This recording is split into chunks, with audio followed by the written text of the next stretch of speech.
Hello दोस्तों, एक बार फिर से आपका स्वागत है मेरे चैनल पे। आज हम एक्सरसाइज 2 को देखते हैं। एक्सरसाइज 2 में क्या है, इसमें मेन इंपॉर्टेंट थिंग है कि आपको ए एंड द का कॉन्सेप्ट को समझना है। ये आर्टिकल होते हैं, आप सभी जानते हो क्या है, ये आर्टिकल है। आर्टिकल का कॉन्सेप्ट होता है ये। अब हम समझेंगे कि कहां पे हम ए को यूज करते हैं, कहां एन यूज करते हैं और कहां पे द के कंसेप्ट को यूज करते हैं। द का कंसेप्ट, ठीक है। तो जैसा कि आप सभी लोग जानते हो कि ए हो या एन हो, किस कहां पे यूज होता है, दोनों ही एक चीजों के लिए, सिंगुलर चीजों के लिए यूज होता है। जैसे एक अंडा और एक हाथी, तो क्या आप यूज करोगे दोनों में? एन एलिफेंट और एन ए क्यों आपने यूज किया? क्योंकि जिसी भी बर्ड का जो स्पेलिंग है वो AEIOU से स्टार्ट होगा, वो उसमें क्या लगेगा? एन लगेगा। क्या लगेगा दोस्तों? एन लगेगा। जैसे एग, तो हम क्या लगाते हैं? An egg. एग को क्या लगाते हैं? An egg. इस चीज में क्या लगाते हैं? ए कहां लगाते हैं? जैसे एक कैट, एक बिल्ली, सी से स्टार्ट हो रहा है ये चीजें, ठीक है। एक इसमें कॉन्सेप्ट है दोस्तों, जैसे ऑनेस्ट का है, तो ऑनेस्ट को क्या लगाते हो आप लोग? HONEST, honest. ऑनेस्ट एच से स्टार्ट हो रहा, लेकिन इसमें एन लगता है। ऐसा क्यों? क्योंकि ऑनेस्ट लिखने का जो तरीका है वो हम इस तरीके से लिखते हैं, ऑनेस्ट, ऑनेस्ट, जिसमें कि हिंदी के जो आ ई का अगर किसी में साउंड आ जाए तो उसमें भी हम एन लगाते हैं। मोस्टली आप हिंदी में ही चीजों को लिख के देख लो कि कंफ्यूजन नहीं होगा आपको। अगर ऑनेस्ट, जैसे आपका यूनिवर्सिटी, यू आता है इसमें, लेकिन यू आ रहा है ना आगे, लेकिन फिर भी इसमें ए लगता है, ये यूनिवर्सिटी, एन नहीं लगता, क्योंकि लिखाता है यूनिवर्सिटी, यूनिवर्सिटी। तो इसमें क्या लगाते हैं? ए लगाते हैं। तो आप हिंदी में लिख के देख लो, जहां पे भी आपको आ ई वाले स्वर की मात्रा आ जाए वहां पे आपको एन लगाना है। अब हम समझते हैं इस चीज को, द का यूज। द का क्या होता है? पार्टिकुलर थिंग में हम लगाते हैं।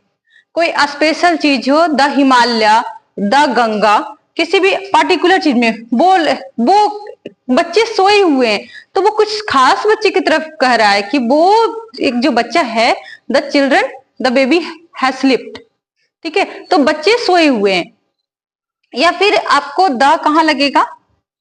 उस सिचुएशन में जब किसी खास तरफ से वो कोई ग्रेट चीज हो, जैसे हिमालय में लगता है, गंगा में लगता है द का।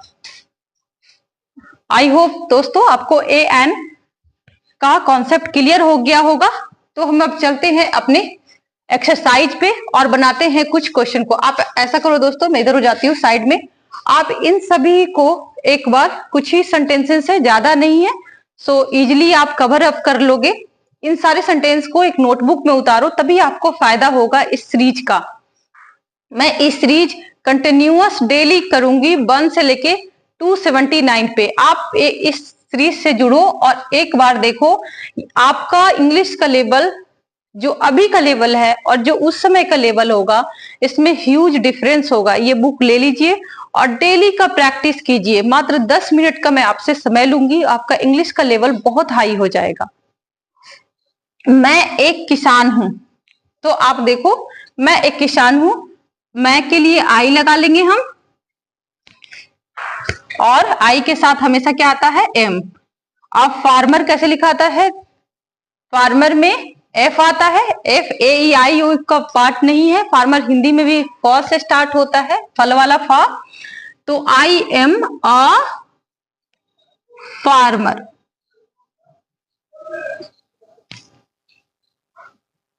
आप एक कवि हैं, तो आपके लिए भी हम दोस्तों यू का ही यूज करते हैं।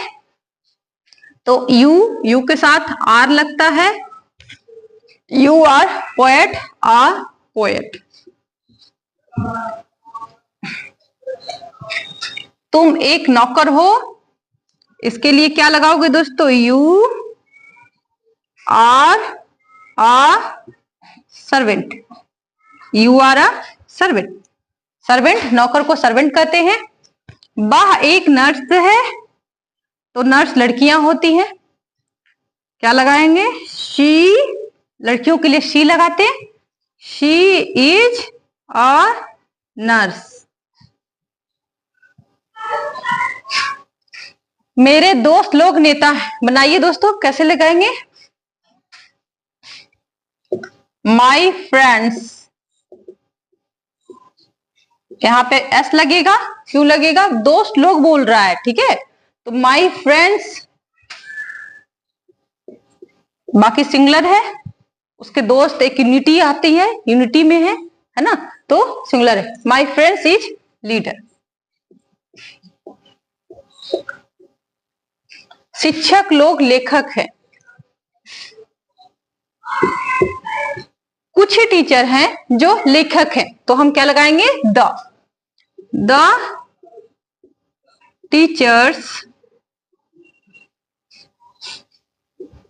Are writer. लड़के छात्र हैं। लड़के छात्र है, हो सकता है कि कुछ लड़के पढ़ नहीं रहे हो, तो वो छात्र कैसे होंगे? तो कुछ हैं, तो द पार्टिकुलर है, बता रहा है, किसी खास लड़के के बारे में बता रहा है कि वो लड़का जो है ना वो छात्र है, तो हम क्या लिखेंगे? The boys are student. Okay, that's all दोस्तों। प्लीज मेरे चैनल को लाइक सब्सक्राइब कीजिए एंड थैंक यू। कल हम आपसे फिर से मिलते हैं एक्सरसाइज 3 के साथ।